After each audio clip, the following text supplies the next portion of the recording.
I was fortunate enough to get early access to Call of Duty Modern Warfare 4. Now, this is just before the beta. They had us do a tech check because thankfully we were invited to Call of Duty Next, and I just record the footage that we managed to pick up while playing the game. And there were three main things that I felt like I should report on for everybody who's going to be going into the beta over the next 2 weeks. Now, to clarify here, it was about 2 hours worth of gameplay, and we're only playing on the mobility course that we'll touch on a little bit, as well as the 3v3 gunfight on the new kill block.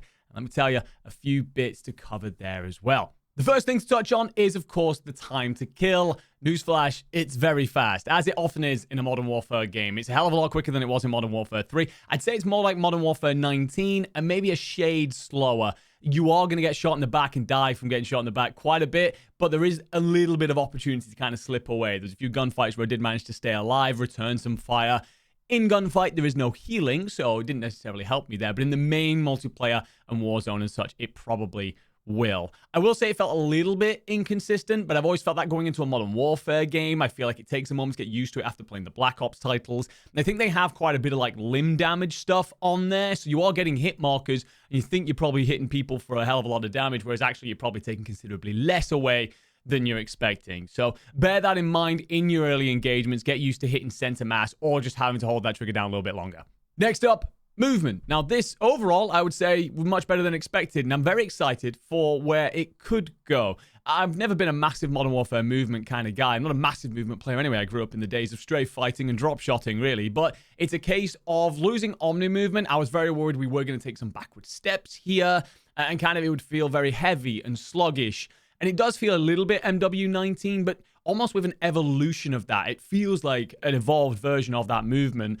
And every time I played, every map I jumped into, I felt like I was finding something new, a rhythm and a flow that I think the best players will learn to exploit, and there will be a big skill gap there. It felt like you could chain things together very quickly. And when you do hop on the mobility course, you really get to see how far you can push this movement. So your Shotzys over in your multiplayers, your Gabes over in your Warzones, they're going to have a hell of a lot of fun breaking this and turning themselves into a formidable force just because they can move so much better than everybody else. There is a lot that you can chain. It felt like you could kind of have like your little slides, your little hops, but then into almost mantling things and clambering things, and you can just very quickly hit button combinations to drop. And again, I was learning new things as I went. I only got 2 hours, but it felt like when I next get to go on, I'm really looking forward to figuring out what I can do next with the movement. So yeah, hell of a lot there that I think is going to come up over the next couple of days. And finally, let's talk about kill block, because obviously this is something that was heavily marketed by Modern Warfare as the big thing that they're really excited for, thousands of combinations and all that kind of jazz. And I will say initially,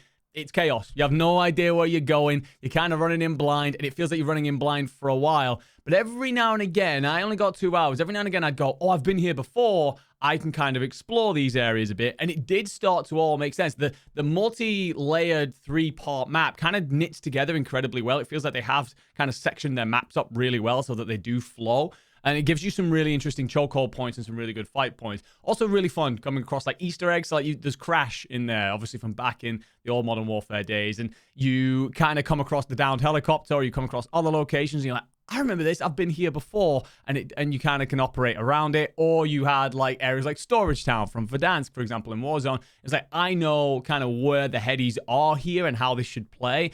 But it did feel like there was a lot of depth to it. It felt like between kill block and the mobility course, I would have had hours upon hours of fun. I'm really excited for the beta to come because I think that there's going to be a lot to do, even though we're not necessarily yet stepping into the main game. And I think that's really good for the health of the game. Yes, we all want to play multi. We all want to play Warzone. And of course, campaign looking fantastic, nice and early. But it's a case of sometimes I just want to chill, right? I just want to sit there and vibe out and do whatever and maybe chat to my stream or whatever while I'm doing something that's kind of mindless and just, but still entertaining. Mobility course and kill block definitely going to give us that. So overall, very good, very excited for the beta that's coming. And of course, that full release in October. So many more things to keep going through. We'll get to all of that, no doubt, soon.